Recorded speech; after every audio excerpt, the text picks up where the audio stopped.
Hi, I'm Gene. I am so excited. I'm finally going to start building that shed or shop that I've always wanted to build. Now it's going to be a small one. It's going to be 14 by 18 foot, but I'm really excited. So let's get started. Luckily, I already have a cement slab, and I've had this for years, so I cleaned it up, pressure washed it, did everything to prep that. So I'm going to measure it all out and then snap a few lines and try to make sure that I start with something moderately square. Now the width of this is a ½ inch under 18 foot, which is fine. That means a ¼ inch on each side of the length. Now the distance is 19 foot, but I'm actually going to put a small, like a 3-foot porch stick extending out from the front, so that gives me room on that. So I'm going to start at the direct back with a snap line and then do my measurements forward and then measure diagonally to see if those are square and then go from there. It is hot out here. Now I'm going to start by framing up the back wall first. And one thing you're going to want to use, now I'm going to do this with 2x4s, but one thing you're going to want to use is pressure treated for anything that goes in contact with the ground or the cement. So the base plate on this will be a 2x4 that's pressure treated, but the rest of the frame can be done with standard 2x4s. Now I've never built a shed, a full-size big shed like this. I've done smaller projects and stuff, but it just dawned on me. I came in the 3½ inches and then started doing my 16-inch centers. That's not going to work. I need to be 16-inch center from the end, period. And wherever the other falls, that's where it falls, because you need your panels to be able to line up. So I'm going to go ahead now and mark this at 16-inch centers all the way across.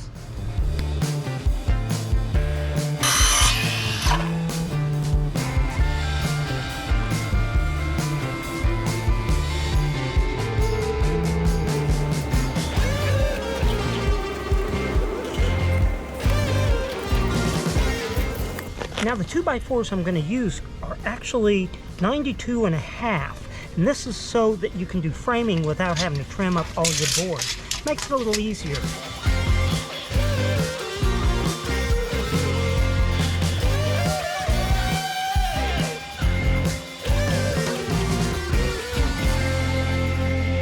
With framing, you can use a framing hammer.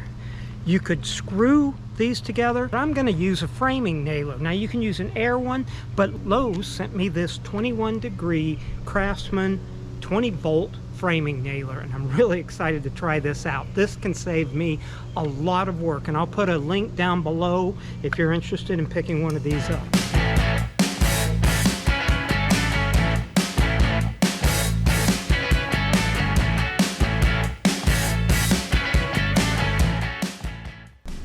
When you're building alone, hand clamps can really come in handy. Set them 2x4 at the end. I'm going to need a piece 16½ to finish this.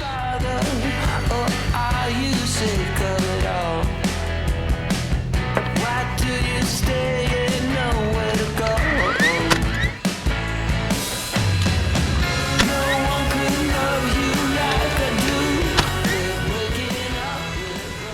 Okay, I know you guys are going to think I'm nuts because it's over 90 degrees out here and humid, and I am having an absolute ball. I've got this roughly the first wall framed up, but I'm going to pre-drill some holes in the bottom plate of it because it's going to go down into the concrete, and I'm going to want to put some concrete anchors in. Okay, so I'm going to pilot every other one of these studs, so I'm going to come in, set this back here.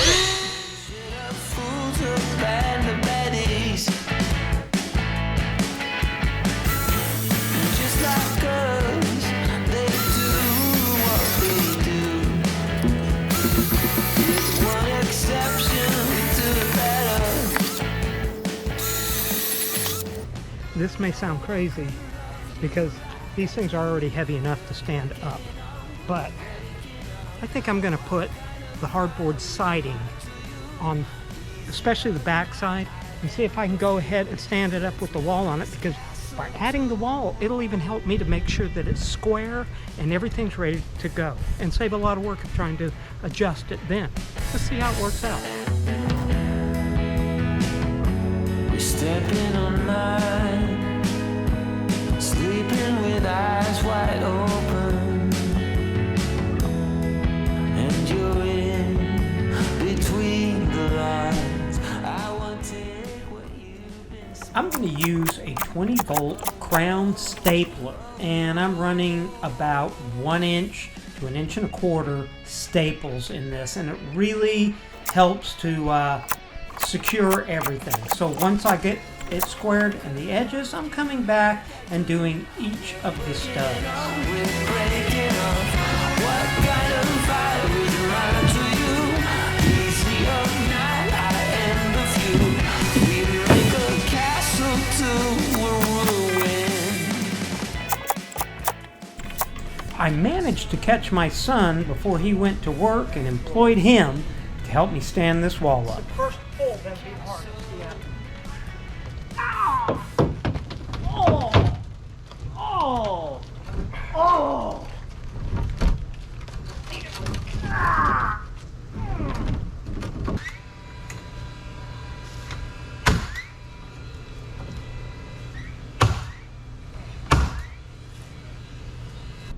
Thanks, son. Appreciate the help. Now, because this wall has a 6-foot opening, the first section is 10 feet long, and I'm going to go ahead and build that separately. It'll make it easier for me to pick up. I also got a little smarter and started marking both the top and the bottom at the same time.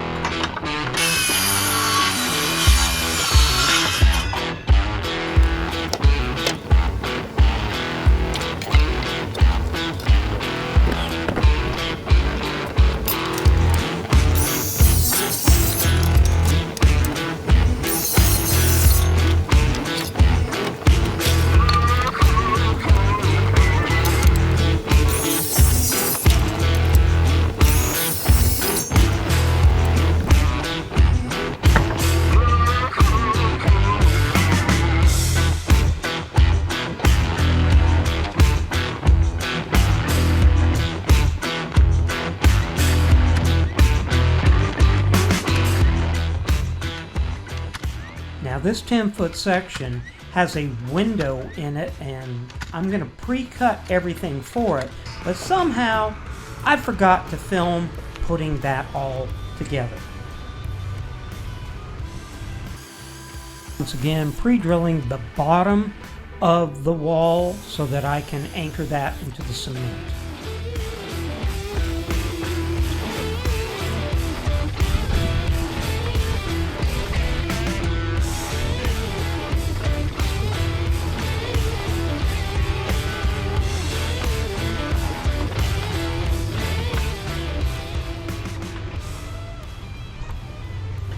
Okay, so I have this wall up. I just framed this wall here up, but I didn't put the siding on it, and it's only 10 feet of it, but it's at least small enough I can handle it. I'm going to go ahead and build one of the 14-foot walls for the end that I can put up here, so it's fairly secured for the night and I can hit kind of a stopping point. And this should actually go together pretty quickly.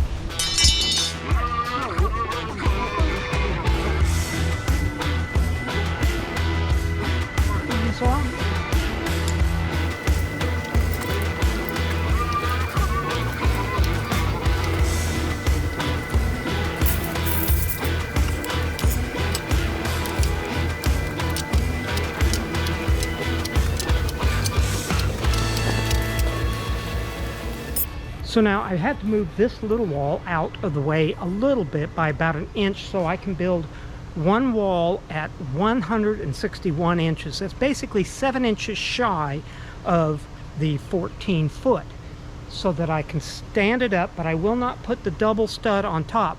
Once it's stood up, I'll then do a full 14-foot length that will go on and lock the 3 sides together.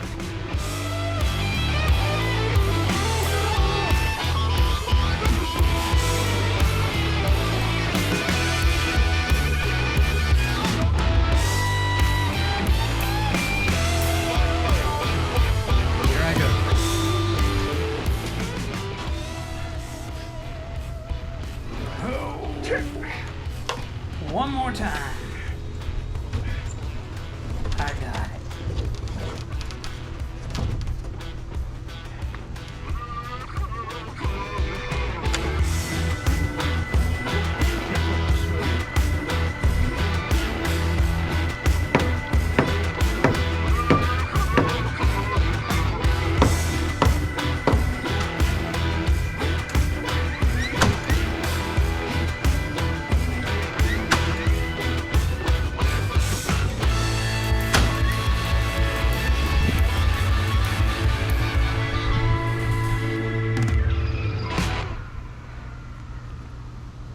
Now I need to put 14-foot board across the top that will help lock the whole thing in.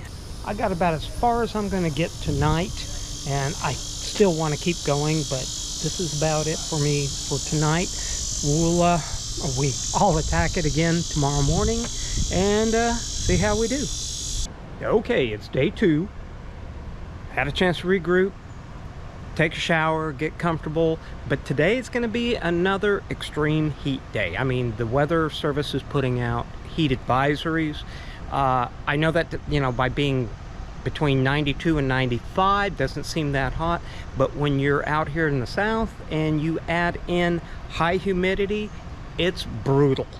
So I know it's crazy, but I really want to get this framed in, and by this afternoon around 4 o'clock it's supposed to rain, so I really want to get the rest of the walls up and see if I can get that siding on it. Let's get started. So on this inside wall, it's going to be just like the other one, just framed in, no windows, so it's going to be pretty easy and quick. And then over here I'm going to need to build a 2-foot wall for this corner that will frame in a 6-foot wide opening. I've already cut my 2 boards down to 14 foot, so putting the measurements was quick and easy.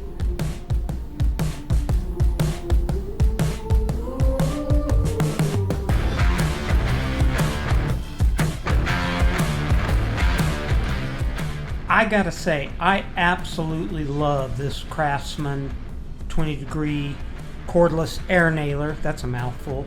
And I think I'm going to do a separate video review on this. But this thing, now it's my first framing nailer, but it did fantastic.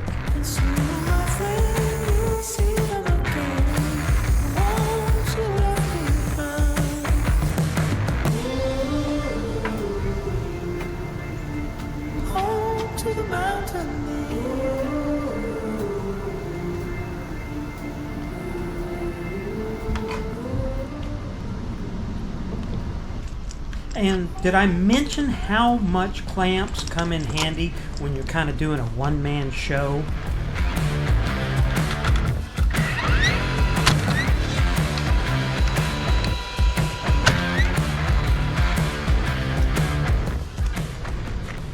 I'm gonna double check my 18-foot measurement.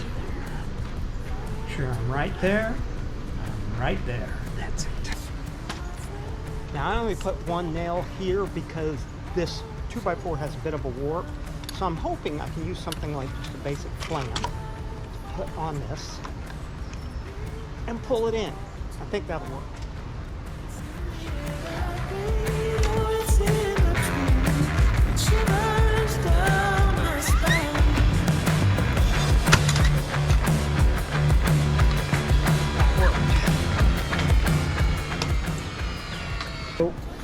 It's only 9:30 in the morning. We're already climbing in temperature and high humidity, and it's a beautiful sunny day, but really I want this to get in the shade because that can make it more, you know, workable for me. In the meantime, stay hydrated. You know, another thing that I want to share with you is if you're if you're working or building something like this, look for a framing tape measure. Now these tape measures are great because they basically mark every single place where there is your 16-inch studs. So when you're laying these out, it makes it so much easier to quickly mark these out.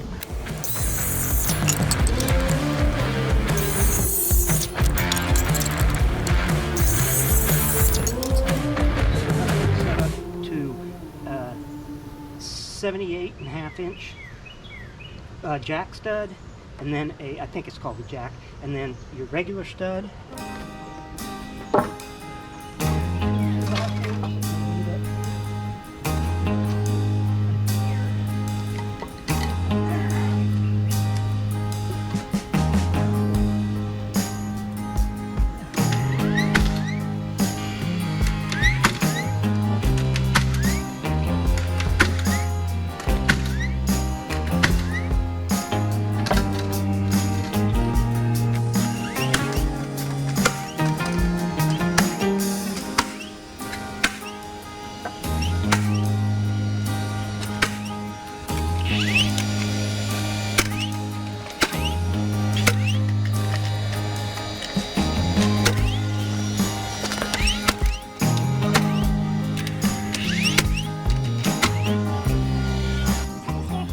And I don't want to forget drilling those cement mounting holes.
Okay, I think I messed up here because I put just a 2-foot stud on the top, but I think I should have put a full 8-foot that would reach all the way over to the other stud so that I can then connect that top stud into all of them and get a good firm connection. So I'm going to need to move that out of the way, pop that top piece off and replace it with an 8-foot stud.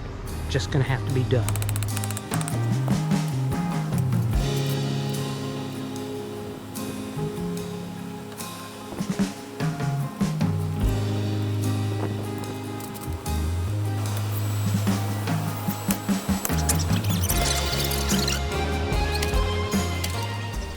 I'm going to add a couple of 2x6s above that opening as a header. Picked up these Cobalt sawhorses from Lowe's, and I cannot believe what they have really come in handy. I didn't think they'd be near as handy as they actually have been, so these are great. I'll put a link in the description down below if you're interested. Okay, now I'm going to cut these down to size, but I also need to add a center piece, maybe just to thicken that up to be the same width as the 2x4s. It needs to be 1/2 inch. Let me look and see what I have that's a 1/2 inch. I've got an old piece of plywood lying around that's going to work just fine for that. It's warped, but it's 1/2 inch. I can flatten that out. And these need to be cut down to 75 inches.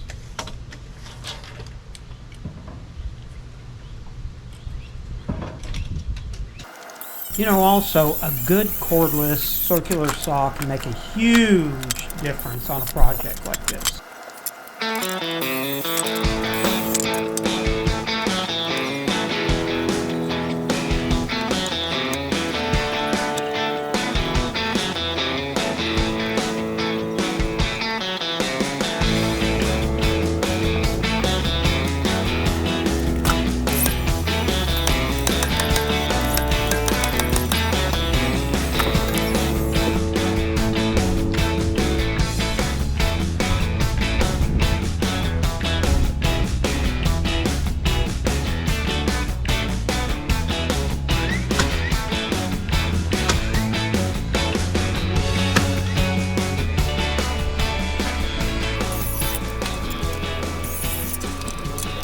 Now I'm going to continue to cut and install the 16-inch stud centers all the way across the opening. I'm going to go ahead and set that top stringer across the front of this and nail it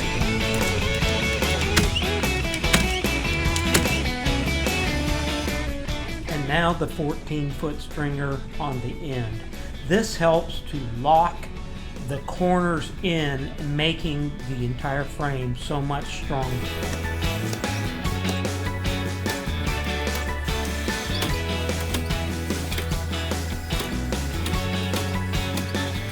Okay, I just did a major screw up, and I'm not going to redo it, but what it's going to cause is, what I did was I measured on these two end walls the 16 inches from the edging, and I should have added 3.5 inches in from that corner, but I didn't. So what it's going to do is it's going to make me add 3 additional stringers to each of these walls so that my siding will split those seams and land in the right place. Dumb move on my part, but it's going to cost me 6 2x4s, not the end of the world.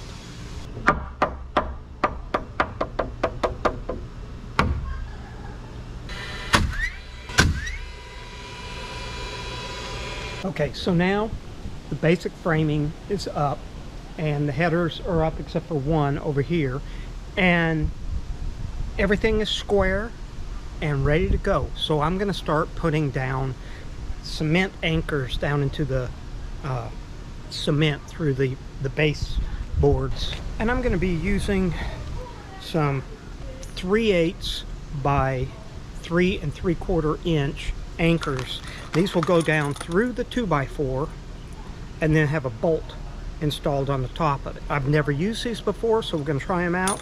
I'm going to put a link. I picked these up at Lowe's. I'll put a link in the description below if you're interested. And then when it started raining for just a bit, I managed to really assault my neighbor's ears with a hammer drill.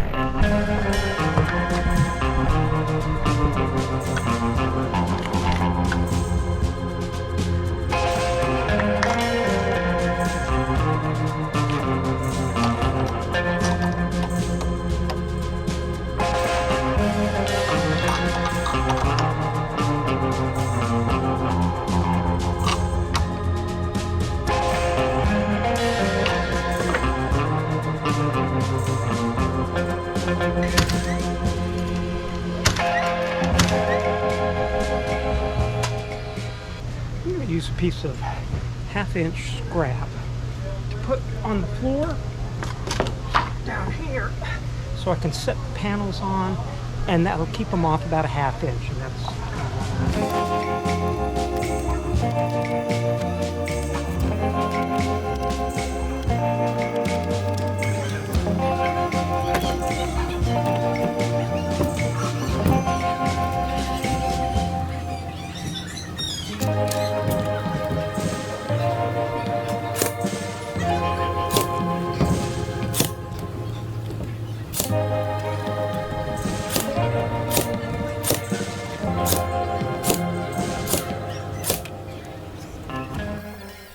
drilling a hole in each corner. It's easy for me to draw lines and then cut out the shape of the window.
help would be so much easier to do this, but at this point I'm kind of committed to doing a solo job.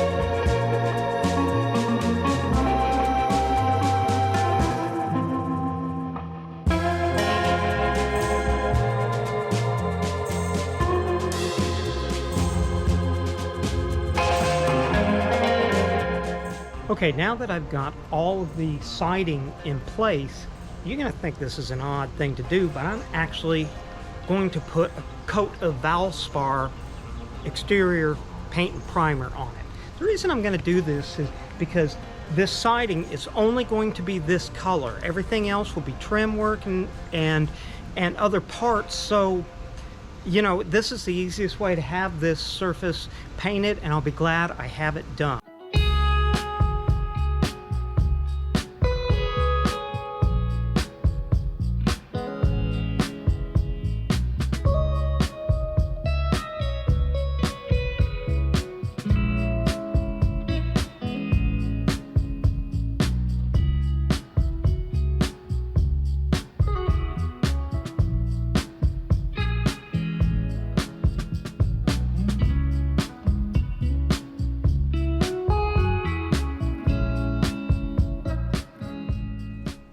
So after I complete the painting on this, I'm going to use a caulking sealant for cement and wood. I'm going to go all the way around the outside and the inside to help protect this. I hope you enjoyed this video, and I hope you'll continue to watch as we continue to build this shed.